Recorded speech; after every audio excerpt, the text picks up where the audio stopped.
গুলি ট্রিগার ছিল, গুলিটা বেরোয়নি, মানে তখনই আমি জীবন বাঁচানোর চেষ্টা করেছি যে আমার এটা সুযোগ আছে, তখন এবার পালিয়ে যা, তখনই পালিয়ে গেছি, তখনই পিছন দিয়ে বন্দুকের বাট দিয়ে আমাকে মারল।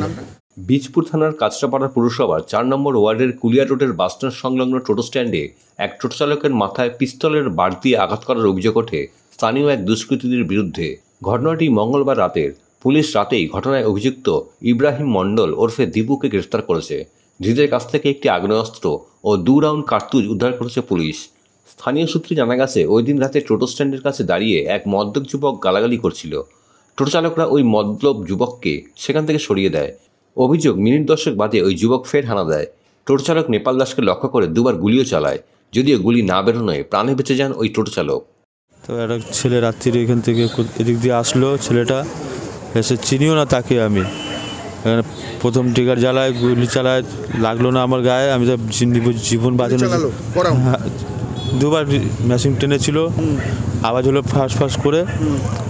আমি এখান থেকে পালানোর চেষ্টা করলাম ওর কাছ থেকে, আমার সাথে হাতাহাতি হয়েছিল। জীবন সবথেকে বড় জিনিস, আমি পালানোর চেষ্টা করেছি।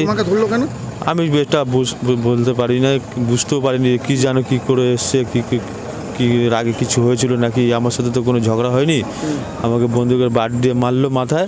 আমি নিজের জীবন বাঁচানোর জন্য পালানোর চেষ্টা করেছি ওইদিকে, তারপরে গুলির মধ্যে ঢুকে গেলাম। তারপর সবাই দৌড়িয়ে আসলো, আমি চিল্লাতে শুরু করলাম। আমি টোটো চালাই। হঠাৎ তোমাকে এসে অ্যাটাক করলো? হ্যাঁ, রাত্রিবেলা আমি বুঝতে পারিনি। 9টা সাড়ে 9টা বাজে, 10টা বাজে, সাড়ে 10টা বাজে। আমি এখানে দাঁড়ানো, হঠাৎ এদিক দিয়ে ছেলেটা আসে, কি মানে ক্রিমিনাল টাইপের দেখতে ছেলেটাকে। কোনোদিন ওর সাথে আমার সাথে কোনোদিন পরিচয় হয়নি। তারপরে আমার কাকারা সবাই এসছে। আমি বললাম, কাকা এই ব্যাপার, আমাকে মারলো। ওরা আবার হসপিটালে পাঠিয়ে দিল আমাকে। হ্যাঁ, মাথায় মেরেছে। দেখুন আমার মাথা এখানে ফেটে গেছে, জোরে মেরেছিল, সেলাই হয়েছে 4টে।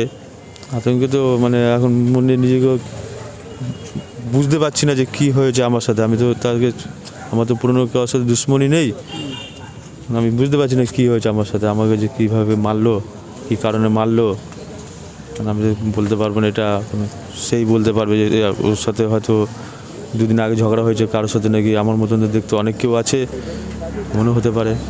কটা গুলি চালিয়েছে আপনাকে? 2বার গুলি চালিয়েছিল।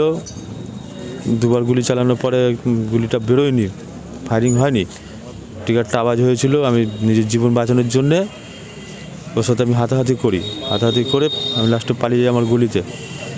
বন্দুকের বাট দিয়ে আমাকে মারলো। ব্যুরো রিপোর্ট, খবর সীমাহীন।